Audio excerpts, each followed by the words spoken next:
This is UFC legend Gary Goodridge. I'm about to do an interview with Great North Wrestling. Come watch it. So you were born in Trinidad. Do you have any memories of Trinidad before you came to Canada? Absolutely, I have a lot of memories. My long-term memory is impeccable. The first thing I remember as a kid, I remember being on the floor at my dad's feet. I don't think I was able to walk, but that's the first thing I remember. Yes, so I have many memories over there. And what brought you to Canada? My parents wanted a better life for their children, so they moved here. How old would you have been at that point? I was 7. Okay. Did you play any sports growing up? Yeah, I played hockey, and I think I just played hockey. And you got into arm wrestling pretty young. What got you into arm wrestling? Well, I used to arm wrestle my dad at the kitchen table all the time, and try to man up and beat him all the time. And he used to beat me with one finger, and I just went from there, and I just went a step further than just dad at the kitchen table. I had to go all the way.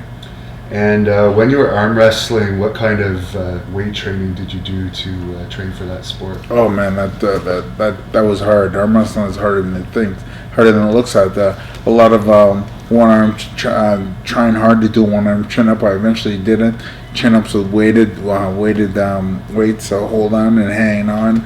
The flex arm hang that you did in school, I used to do that and try to hold on with try to put 50 pounds on, 75 pounds, 80 pounds on, 100 pounds on, as much as you can, and still hold it. For arm wrestling, you need to strengthen your tendons, not the muscle. What was your hammer curl? My hammer curl? I think I tried 100 pounds a couple times, but table curl I was over 235. That's amazing. One arm. And is it true you were in Over the Top? Yes, I was. I was there. It was the best in Canada. They had a World Arm Wrestling Championships, and all the different World Championships had their own. And then we met up in Las Vegas on July 26th, 1986, to shoot that movie. And they had the World Championship there. So when you actually see the movie, there's actually the real World Championships going on at the time. So they used all those people to do the show. What point are you in it for people that want to go back and watch and look? At the very end, when they give up flash shots of at the very end. And what did you think of that movie? Do you think it was good for the sport, or do you think it was kind of? Yeah, it was kind of offbeat of what the sport was, but you know what? And being much older now at 50, it was what the sport needed. People were saying back then, the sport didn't need that ruined it. Let me tell you, arm wrestling is a tough sport, and any kind of publicity for them is good publicity. And Scott Norton was also in that movie. He was a wrestler, an arm wrestler. Did you ever come across Scott in your arm wrestling? You know what? We never arm wrestled. We met up in Japan. As a matter of fact, I talked to Scott Norton 2 days ago. So he's making a comeback, right? Yeah, for arm wrestling. Yeah, we both said that we're going to try it to come back next year. And he's been working hard. We both talked. I talked to him again about professional wrestling and stuff. Like I said, just talked to him 2 days ago. It's funny you mentioned his name. So you are thinking of making a comeback? Absolutely. Have you heard of this WAL league? I've heard about the WAL, UFL, blah, blah. There's all sorts of different leagues, but you know what? I'm not really part of any group. I'm just gonna come back for myself. I don't want to be in any group, and I'm not impressed with that. Have you ever heard of Devin Larratt? Yes, I've heard of Devin Larratt. What do you think of him? Yeah, I really don't know the guy. I see him arm wrestling and beating people and holding on to them and last, and I really don't. I don't have anything about Devin Larratt how I feel, How do you think you would do in an arm wrestling match against him if you were in the top shape that you were? I would beat him for sure. I believe that I would beat him. And he's actually a friend of mine. He had a question he wanted me to ask you, and that is, your hands aren't necessarily as big as the average arm wrestler. Yeah. How did you end up doing so well with smaller hands? It was just the thing about me is I had a lot of speed, and on top of that, I had a lot of strength. So I would either beat you in strength or speed. Sometimes I was very fast off the start, so we didn't start when you start here. Sometimes before when the referee says go, you start here. So then to pull somebody down from there is like a couple inches to move is very easy. But what I see is people start here and they say ready go and they both stay there. No, but I hit you hard, so it comes here. So it was a big plus for me. And did you ever end up arm wrestling the 1,000 people in a row in Japan? Yes, I did. How did that whole thing come about? You know what? First, the Japanese called me one night before I left to go to Japan. They called me up. Gary Goodridge, how you doing? Listen, it's like 3 o'clock in the morning. There, can you come to Japan? And I said, sure. So we want you to arm wrestle 100 people. I did, and that happened the first year. And then they called me back the next year. Gary, this is from what? Can you arm wrestle another people, 100 people? And I said, absolutely, sure. So they said, okay, we'll send you a ticket. So they sent me they were sending me a ticket. I was supposed to leave the next morning. Another group calls me up. Gary, yeah. Would you like to can you arm wrestle 1,000 people? And I said, absolutely, sure. So I said, well, I'll be in Japan tomorrow. Come and meet me in the hotel. I'm at this hotel, Akasaka Prince Hotel. Just meet me there. So I got off the phone and I thought, wow, what's going on over there? So I got over there. I met the guy, the people that I was working with, and then the other people came up for 1,000 people, and we worked out a deal, and it was great. And I went over there and I arm wrestled 1,000 people on New Year's Eve. Was it getting tough towards the end? No, not at all. It was like, it was. I had tendonitis that lasted me forever after that. Yeah. But it was like arm curling 5 pounds 1,000 times. You know, the first 500 was easy, but then the second 500, I got the really bad tendonitis from doing that. But it was all worth it. I think they gave me 50,000 for beating 1,000, and then if I won the whole thing without losing at all, they gave me 100. That's pretty good. So I never lost. And you beat the arm wrestling legend Cleve Dean. Yeah, I beat him a few times. Yeah. Yeah. What are your thoughts on beating him? You know what? His hand just engulfed my hand, and my thoughts were, "Wow, am I gonna beat this guy?" And again, it was speed that pulled him down.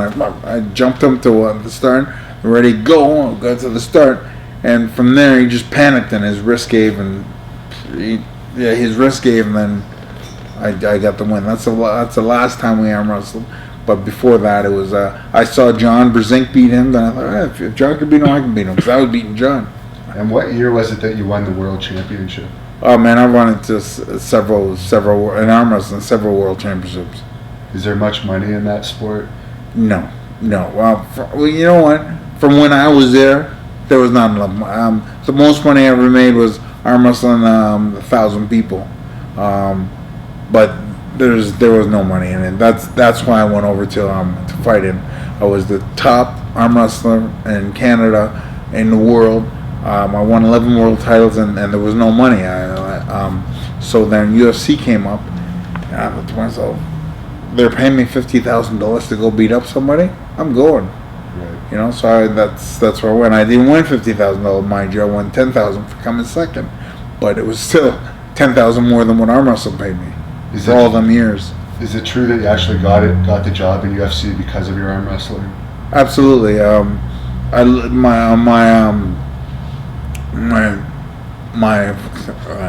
My resume looked good, and that was part of my resume. And before you did UFC, you did some boxing. How did you end up getting into boxing? I like many kids that are around my age. I grew up watching Muhammad Ali, and I just thought I was supposed to be Muhammad Ali. I thought I knew, I felt that greatness was awaiting me, and I couldn't think of what it was. So then I started boxing. When my dad put me in a class, karate class, and I started that, and I hated it, man. I think I went to 3 classes, and every time my father would drive me there, I'd run around the end of the building and play with the kids. And then he used to bring me from Barrie to Toronto to go to this boxing classes all the time, and he said, "Oh, well, you can't do boxing. You got too many scars on your head. They'll open up." And I hated boxing when I was a kid. And then as I got older, I came back to it again when I was about 19, and I won the Canadian Championships in boxing. Super heavyweight division. Super heavyweight. Oh, you're good. You got good stuff, huh? Yeah, I did win that, and then from there, that I used those credentials to get in the UFC. So there was no thoughts of getting into pro boxing? I was allergic to boxing. And what happened was, how I knew I was allergic to it is that how when I fought it, my lips would go here and there, and my eyes would blacken, and my eyes would swell out. I was allergic to that, man. I was allergic to getting punched in the head. And you were in UFC pretty much from the start. How did you first find out about UFC?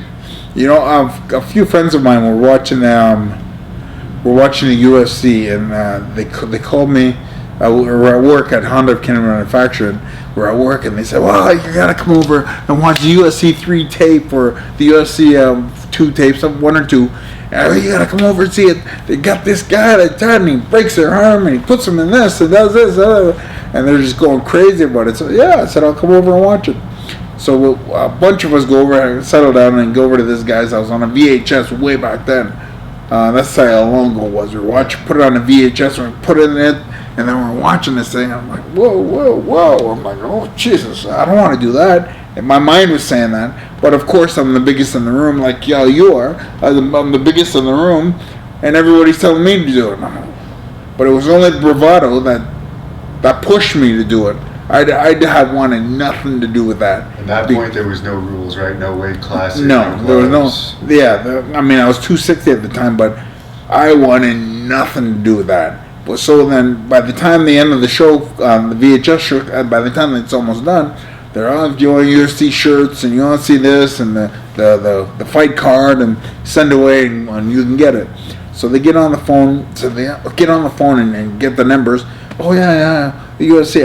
Up to now, I haven't said that I'm doing anything because I didn't want to do it. Right. Oh, we don't want to do it. We got somebody that wants to fight.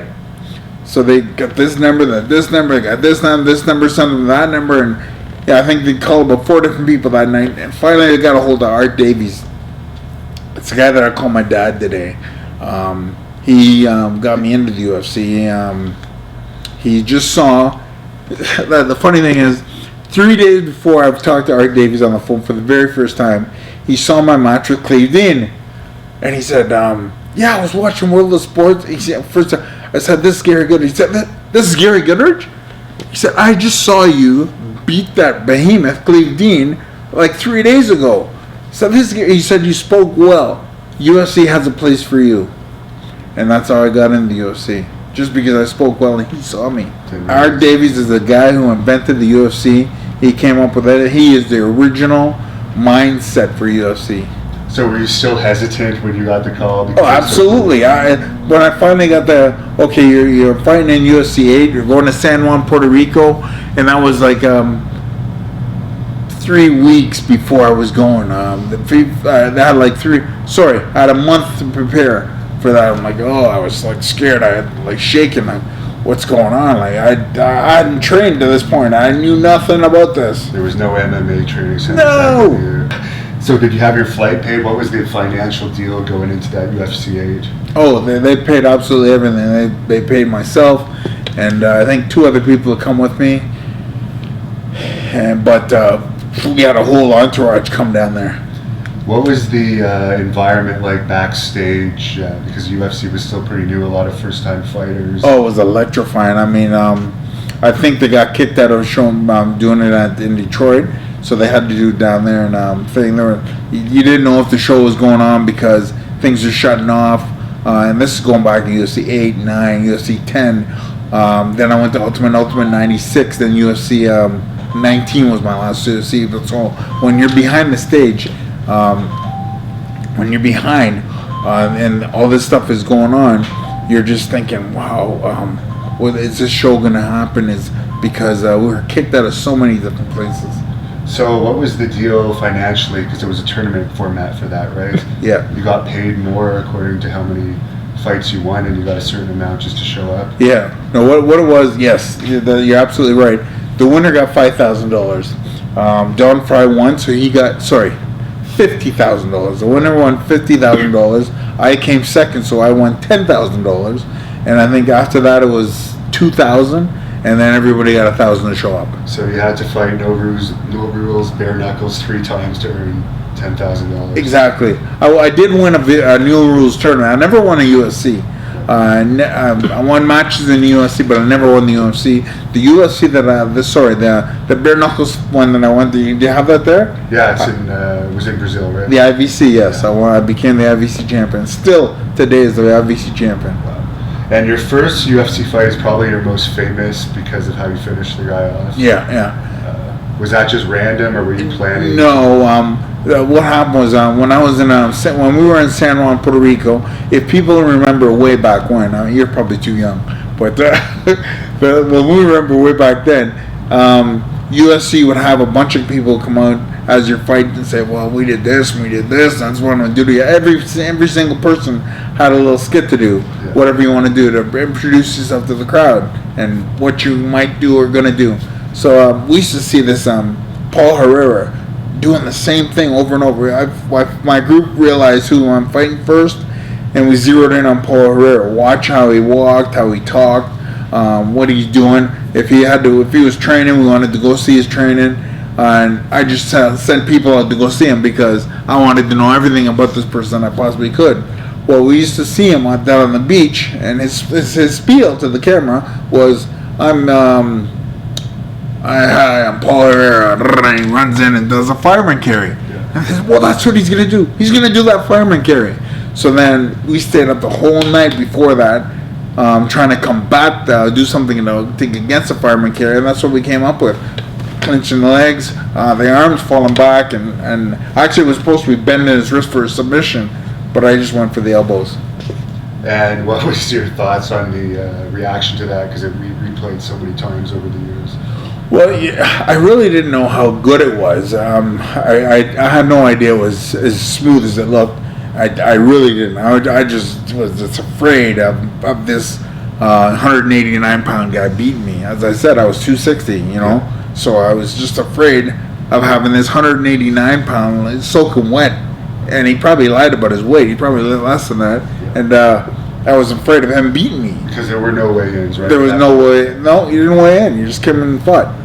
Is it true that someone told you that him and Tank Abbott were white supremacists? Yes, they told me that they were. Well, the group that I was with, I was like, nerves was killing me, man. I was being killed with nerves because I didn't want to look like a fool to the world, losing to this guy that's 189 pounds. And had it not ended up that way, he would have wrestled me down and stayed on top because he was an avid wrestler. I didn't know that at the time. I just did not want to lose to a little guy, So I did. They tried. I was like, you go when you're in the back, you go down on a high, you're coming down, and when it's coming down, you're doubting yourself. You have all sorts of millions of doubts in your head. So they tell me, no, man, he's a white supremacist guy. He's with Tank Abbott, and they don't like black people. So that sparked me up, so that I felt, what? He doesn't like black people? You know what? I'm not going to lose to him. And it just got me fired up so that I wanted to beat him. And they gave me this, and we learned how to do this. We stayed up all night learning how to do that move, and that's what happened. And what are your thoughts on Tank Abbott? You never fought him, but I'm sure you were around him. You know what? Tank Abbott's a very intelligent man. When you see him in the ring and you see him do stupid things, he's it's like Conor McGregor. Very intelligent. Tank Abbott was very intelligent, and he hit like a ton of bricks. He's a very, very nice person. And your last fight on that first pay-per-view was against Don Frye. Yeah.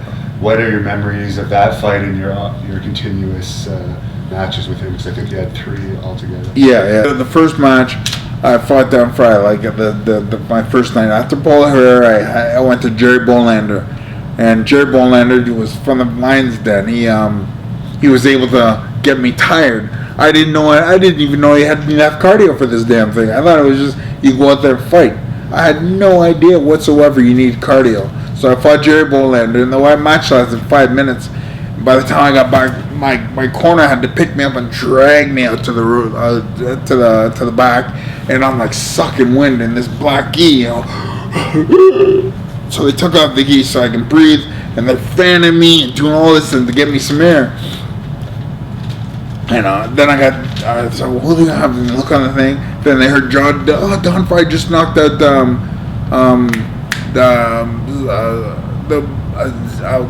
the zombie from some whatever, a 410-pound zombie. It was the David against Goliath, and Don Frye was the biggest David. I was the smallest Goliath. So we meet in the end to each other. I beat up all my guys, and he beat up all his, and we met in the end together. His 2 matches were like seconds. My 2 were Jerry Bolander took me 5 minutes, but first one was a couple seconds. Finally, we're going up against each other. And here's the thing: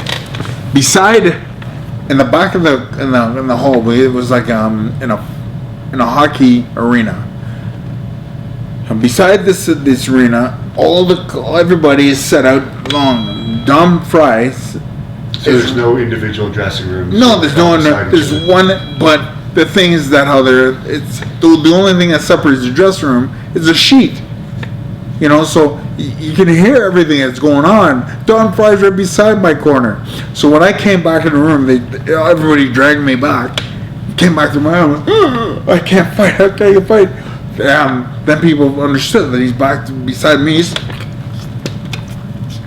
You're fighting him next. So be quiet. Shh.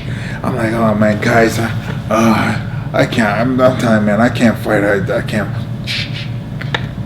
And then, so then I had another guy, and the guys in the back there, they started hitting the pads like if I was warming up. Somebody started hitting the pads, so the sounds he would hear it like I'm warming up and hitting it fast, you know, and going on. And so then I got out of there, and then when they dragged me out, I said, oh, you know, I have about 30 seconds of gas, and after that, you guys got to pull the cord and throw in the towel. So I got in there, and we started fighting, and I started feeling good as I started walk out. Started feeling good, started fighting, feeling really good, and then finally we fought, and I think we went 5 minutes. It was awesome. Loved it. And your second fight, I guess, was in Pride? The second fight, was in Ultimate 96. Okay. That's the one that Don Frye beat everybody, and he won. What happened was same thing happened again. I ran out of cardio, and he ended up beating me again. And then we fought again in the last time I was in Pride. I was leaving Pride, and after that I obviously went over to K1. But I was leaving Pride, and I started started fighting different ways. Learning how to kick. I stretch, and neither of us worked out for the fight at all. He looked at me, and I looked at him. We're just, you know, every time I see him, he's like this, and he's sore, and I can see him like he was sore. So was I. I didn't train a second for that fight. They offered me the fight. I took the fight. I didn't train one bit for that fight. So if I didn't knock him out, we're gonna look terrible. We look like 2 old men trying to fight each other. That's what we look like. And then finally we ended up fighting, and I saw his hands were low, and I'm gonna try for a head kick. And I went for a head kick and got him, knocked him out. And what are your thoughts on his personal issues that he's had in recent years? He's had some alcohol. Right now he's going through issues. Yeah. You know what? I love Don Frye. You know, he's having a rough time. I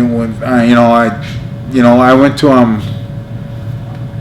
to Brazil with Don Frye, and that's when I really got to know him. With Don Frye and Coleman and myself, we went to Brazil, and we did a bunch of things over there, helping out the Brazilians and moving there in Vale, Tudo.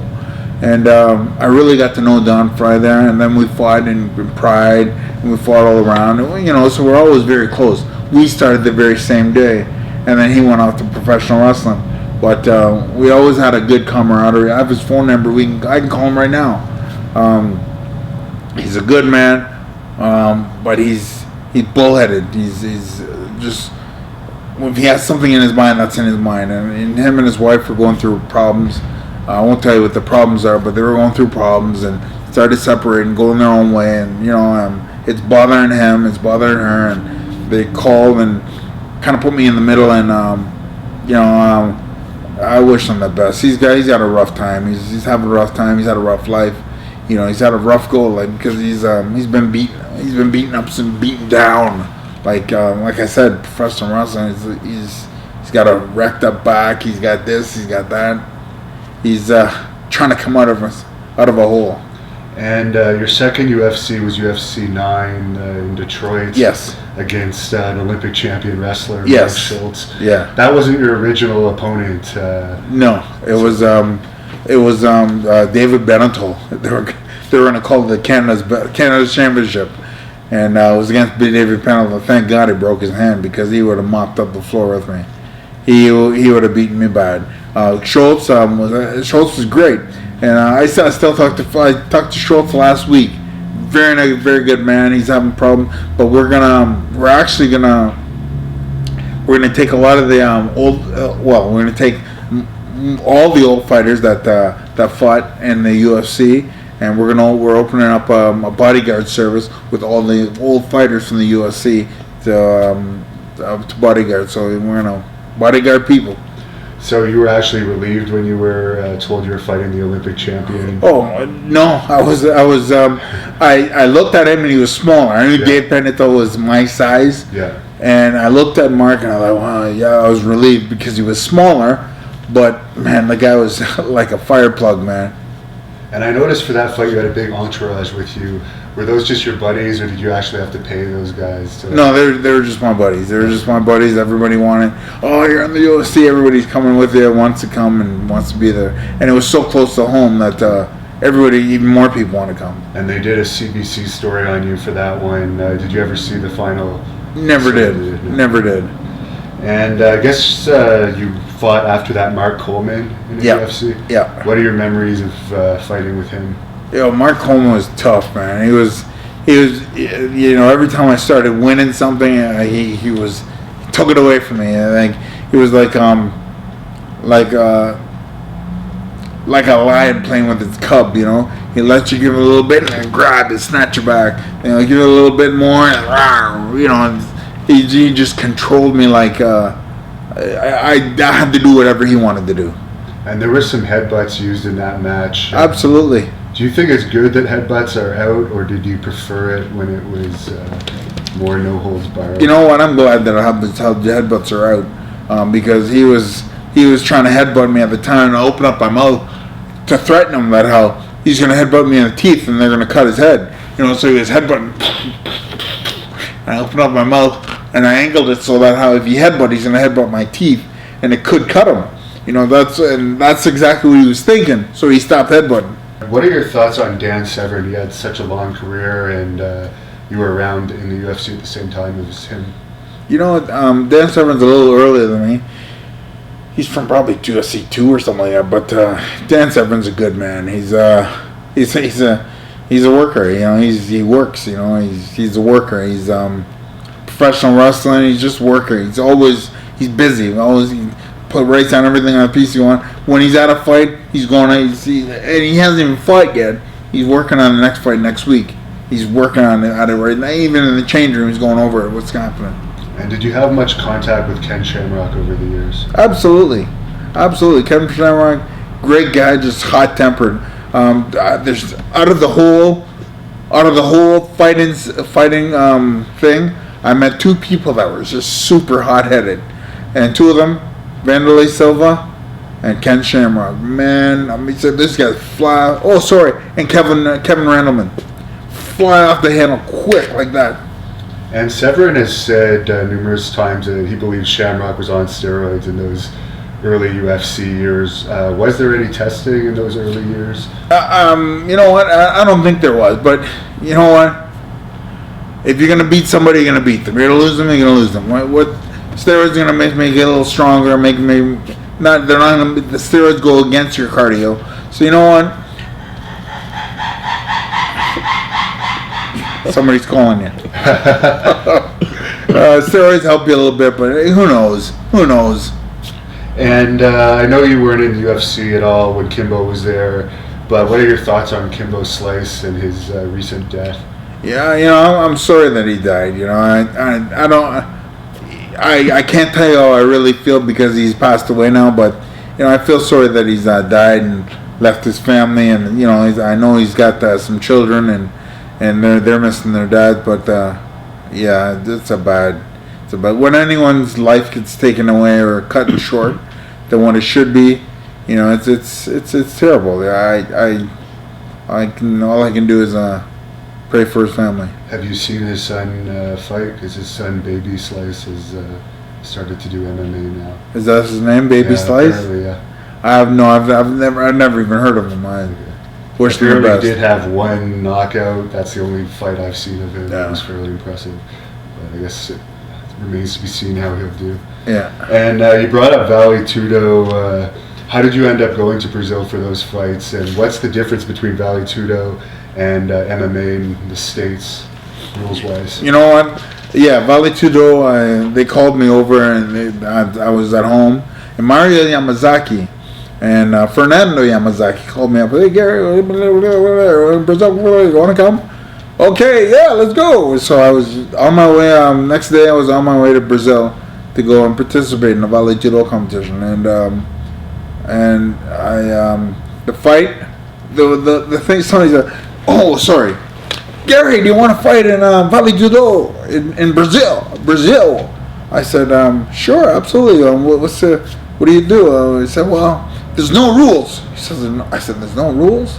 He says, "Yeah, there's no rules." Are you sure there's no rules? Yeah, there's no rules in this thing. You just go on over. So I think, wow. Well, I got a couple fights behind me. I feel all right. Maybe, yeah, I'll come over and fight, no rules. So I get down there, and the guy sounds going, well, there's, in this hard fight, there's no rules. You want to do something? Do it. But you're going to get it back. So they said, okay, well, no rules. Let's go for it. So I fought the first guy, and I fought the second guy, and they were finished quick. The third guy was a little tougher. So I reached down in his pants, and I started squeezing his nuts. And I was made some peanut butter, and then he gave up. Well, I guess you do whatever you can. So I guess no rules is no rules. And then the guy fell down on the ground. I said, hey, you can take the money away, but you know what? You told me there was no rules. You got me down here, telling me there was no rules, and now there's no rules. And now you tell me there's rules. So they gave me the money. It was $50,000 to be 3 people. And you're still champion of... Still champion of Vale Tudo. And you ended up coming to Pride. How did that end up happening after UFC? Somebody called me. Koji Kawasaki, Booker K, called me from Japan one night and asked me if I'd fight for them. And I went over there and who did I fight first? I fought Taktarov, Oleg Taktarov. And back then, Oleg Taktarov won a grueling match against Tank Abbott. And so I fought Oleg Taktarov, and it was rough. And I was so afraid I was going to lose. And I ended up knocking him out quick. What was the difference in the pay structure for Pride than UFC? Because I've heard you were under a contract where you were just paid monthly rather than per fight. Absolutely. Eventually, I got a good name with Pride, and I was in their back pockets. And so I started telling them, you're calling me here all the time. I said, put me on payroll. I got going back to UFC.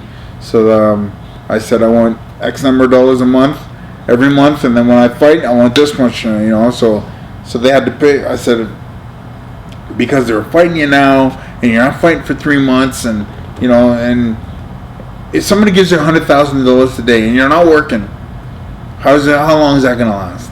It's not going to last very long. It may last out summer because you'll find things to spend. It just goes. But then after that's gone, then you have your regular bills. You have your mortgage, you have your car, you have your child support, you have this, you have all these other bills to pay. So I just said, it's easier for me, pay me monthly. I want X number of dollars a month. Then every fight I went this. You know, and they it was finagling back and forth, and you know, they went down, I went up, they went down, I went way up, and we settled on the number and we got it. You fought Fedor in Pride. What are your memories of that fight, and what are your thoughts on him as a fighter? You know, Fedor's is, you know, his fight with me never got too far.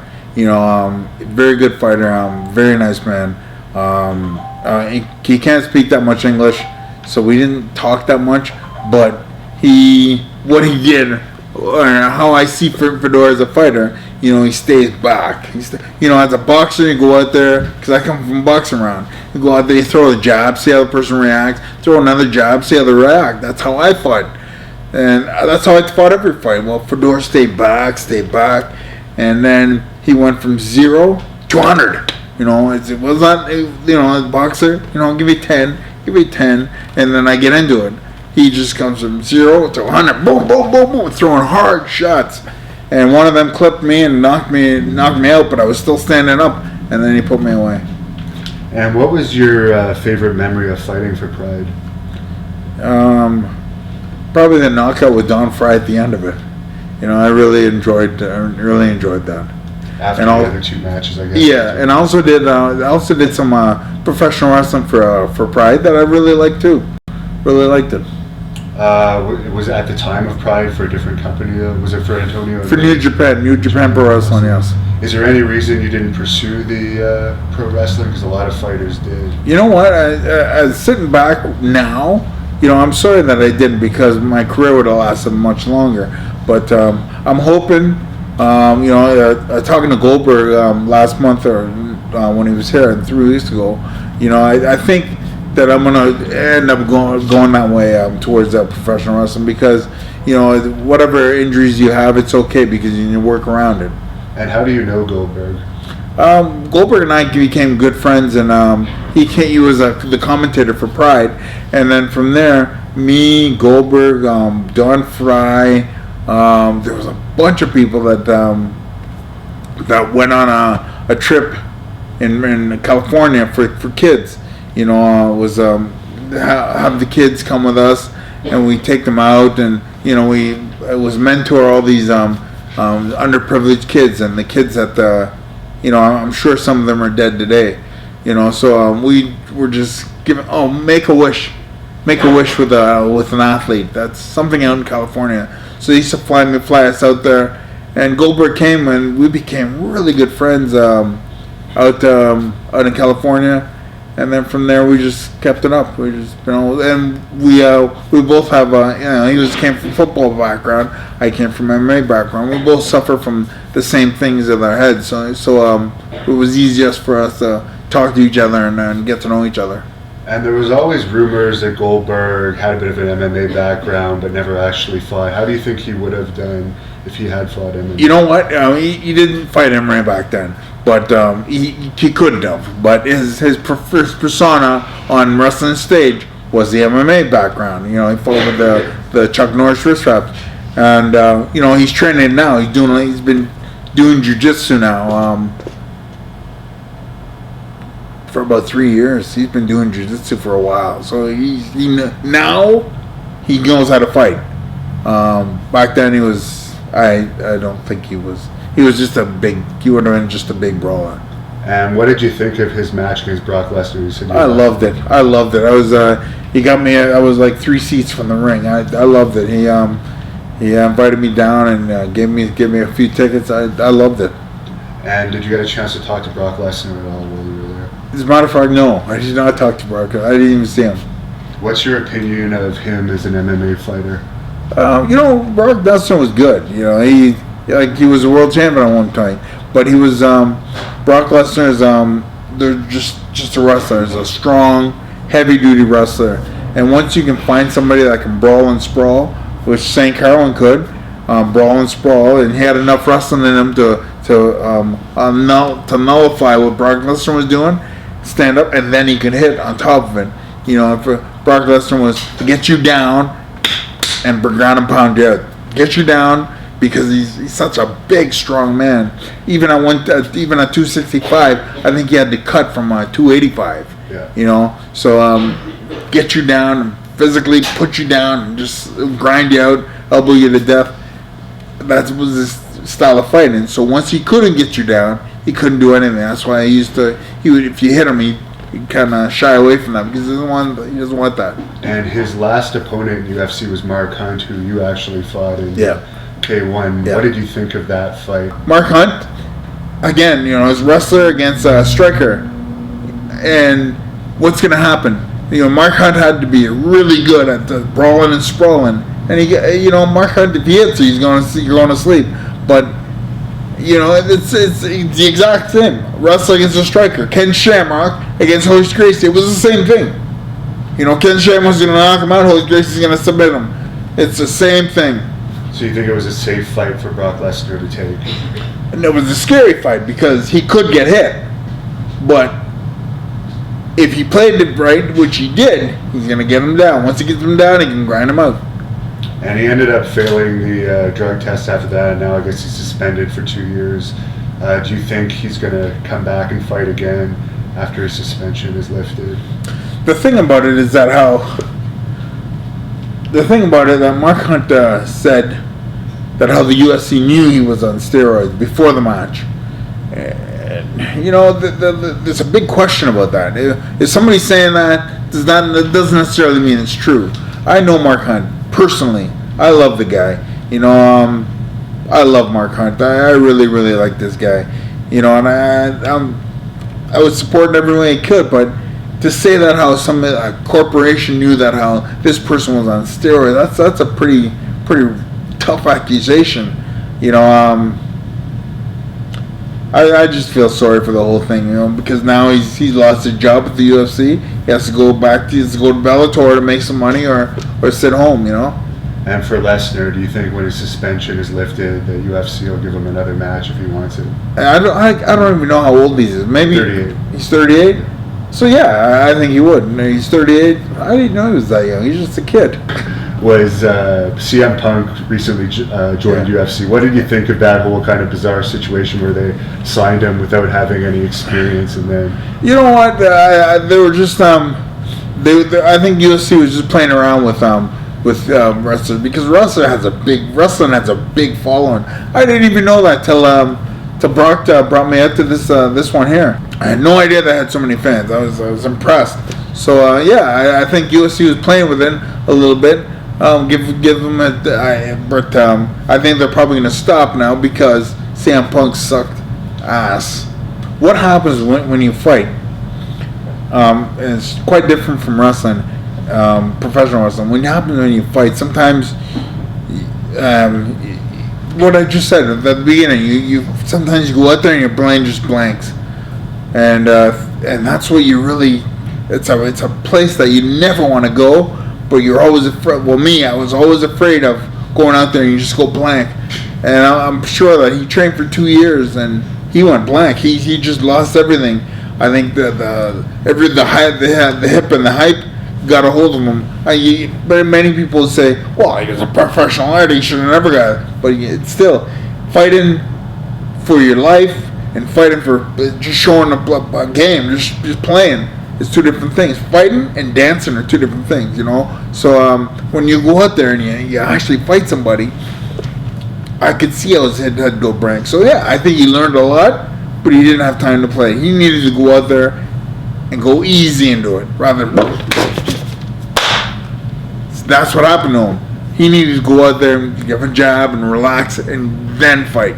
He didn't have that, so I think he squashed himself. Take your time. You need to take your time. He should have got a low-class match first. Not fighting somebody like that right away. Relax. Take your time. Fight a little low-level fights. Say your name somebody else and go into a fight, And you mentioned that you were offered the fixed fight in Pride. Do you think that happened to other fighters? Absolutely, it happened. Pride 1... About 75% of their matches were fixed. Pride 2, about 50% of their matches were fixed. Pride 3, about 25% of their matches were fixed. Pride 4, maybe 10%, and it just went down from there. Was it the company themselves fixing the company fixed them. See, it was something new in Japan, and they needed to get people on their side. So they had pro wrestlers come in and fight each other, and they had fighters from America come over there and fight each other, other people over there, and that's what they did. And you said that there was obviously no drug testing in Pride. Did you ever see anything unusual there with performance enhancing? I saw shooting up in the bathrooms. Yes, I did see that. And the company was aware of it, you think? Absolutely.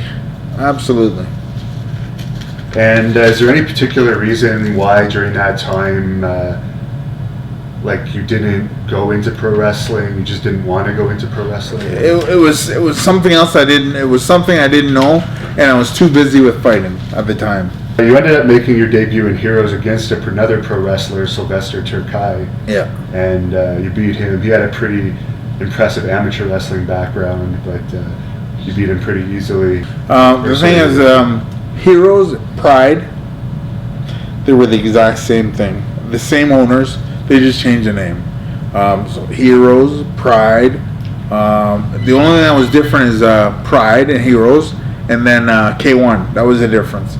But Heroes and Pride, the exact same thing, same owners. They just changed names. They went home and changed their shirts.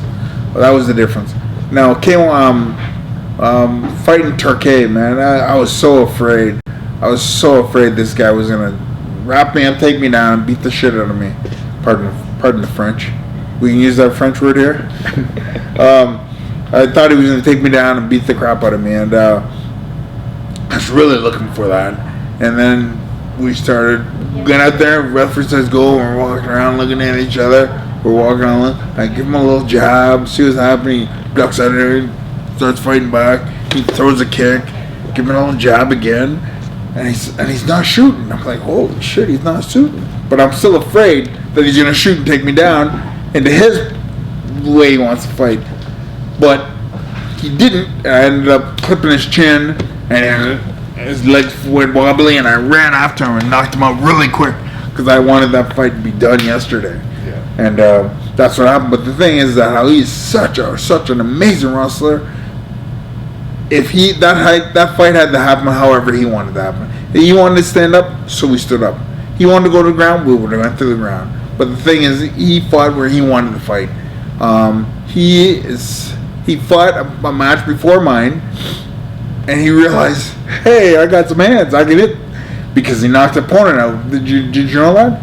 He knocked an opponent out just before my match. He knocked the opponent out, and it was so easy for him. I think he thought, I want to do it to Gary. So when I came up, I said, I'm going to give you some of this. And he hit me a few times, and I didn't go. And then I had to answer back, and that was the end of it. And you also fought Jerome LeBanner, a pretty big kickboxing legend. Yeah. Were you nervous going into that fight? Oh, absolutely. I wanted to beat this guy. I was way out of my league. There was no way possible that I could beat this guy. He was, I was fighting him in K1. It was rough. K1 was rough. They fed me to the lions there. And what made you switch to kickboxing? They just made me an offer. And they were like, Gary, you want to come fight for us? They made me an offer. Mr. Ishii, Concho, made me an offer. I couldn't refuse. And I did it. And you fought the giant Cho Hung Man there as well.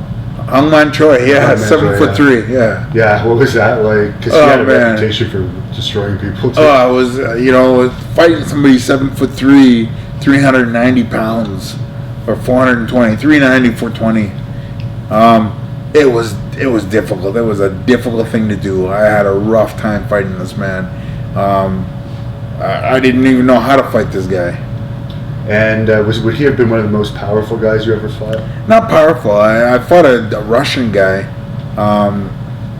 It was like 455, 6'5", and man, not only was he the strongest man I've ever fought, man, he had the strongest breath. This guy, his breath smelled like my ass. Oh, it was terrible. His breath smelled like his shit. Pardon the French. Let me tell you, man, this guy's smell. That's the only thing I remember with him. Other than being the strongest guy, his breath was just as strong. And what was the favorite match that you had in K1? The favorite match I have in K1? My favorite match is actually anytime I knock somebody out, it's a favorite match. So how many knockouts did I have? 50%. I love knocking people out. And I heard that you took a fight in 22 minutes at one point. How does that happen? You know, when you go to watch a fight, and I can't remember exactly what fight it was. I went to watch a fight to corner Tom Erickson, and they asked me, "Yeah, would you? We're kind of stuck on it. Can you fight?" And I borrowed somebody's shorts and went out and fought. I borrowed somebody's shorts, and I borrowed their jock, but I changed. I wanted to use the cup, and then they had to get me a new jock strap because I did not want to put his crotch with my crotch. You know, that's the only thing that happened. It was just an offer you couldn't refuse because you were there. Well, they were kind of stuck, and you know, I was happy to do it. When did you start having problems with your head and noticing the effect? You know what? I didn't notice. Everybody around me started noticing. I just said that. We just talked about that, Gary. Everyone started doing that to me. That's when things started warming up. And now you suffer from CTE. For people that don't know what that is, can you just tell us what that is? Well, CTE is chronic traumatic encephalopathy or whatever. What it is it's when your brain gets rattled around in your head. Your head is think of it as a bone filled with water, and the egg is in there, and it's shaken up. The egg, you break the egg. Well, that's how my head was, and people were doing that, and I didn't get that in MMA. I got that in K1, because you said that I had got knocked out 15 times, right? Yeah. So because you can't hold on or anything. Yeah, once you go to the ground, you get back up, and that's where in MMA I got knocked out once. I had a concussion one time with Goldberg of Vale, and then I had a concussion, probably 20 concussions in K1. I ended up being knocked out 15 times, but I had about 25 concussions. Do you think the athletic commission should be stricter on people who've had multiple knockouts? Absolutely. I can cut you off and say absolutely, 100%. And I've also heard you say you fought for some companies that didn't even do any blood testing before. Yep, I fought for some companies. Just had some, for instance, I fought for some companies that never did any blood testing. Like another person, Mike Bernardo. He took his life a couple of years ago. Mike Bernardo, he fought people in Japan, and he had AIDS. And I'm like, how can this guy be fighting? We didn't know until after. How can this guy be fighting? And the company knows, and he fights people with HIV. Of course, if I fought him, he probably had HIV then too. But thankfully, we didn't get cut. He got knocked out quick. So you think that, like for instance, Canada should have a stricter commission looking over fighters' records if they want to fight, and let's say they've had 10 knockouts in their career? 100%. Knockouts are terrible, and people need to get on top of them. When somebody gets concussed or like that, they need to stop and take a break. And a bunch of fighters have recently come together, including George St. Pierre, to try and start a fighters union. I guess an ex-Bellator CEO is involved with it too. What are your thoughts on a fighters union? I think that's great. The companies don't want it to happen, but it's something that you need. Anytime there was a union going up in any business, people don't want it there because it's going to make them pay more money. But UFC's $1 million company. Billion-dollar company. Why wouldn't they want to help people or help themselves? And what's your best advice for fighting that you would give an up-and-coming fighter? I would tell a fighter that if he was going to continue fighting, he better save his money because the money goes away really quick. Everybody that I know of right now that I fought in time when I fought were all damaged. Everybody that I know. They're all damaged. I got brain injury. People I know replace their shoulders. I'm waiting for 2 replace. They got to replace both my shoulders right now. as well. Thankfully, I live in Canada. I don't have to pay that out of my ass. Sorry, pardon my French. I don't have to pay that out of my pocket. People replacing their hips. There's like a lot of expensive things that are happening, and nobody from my era is proper, because we all have injuries. We all fought all the time because we could and we're allowed to. So the more you fight, the more money you make. So you fought. We're all damaged. We're all damaged. What's important if you're like about to have an MMA fight and you're going to advise a fighter on what to work on? What do you think is the most important? The most important thing is cardio. Cardio, and then there's different kinds of cardio. There's cardio you can be able to run 26 miles.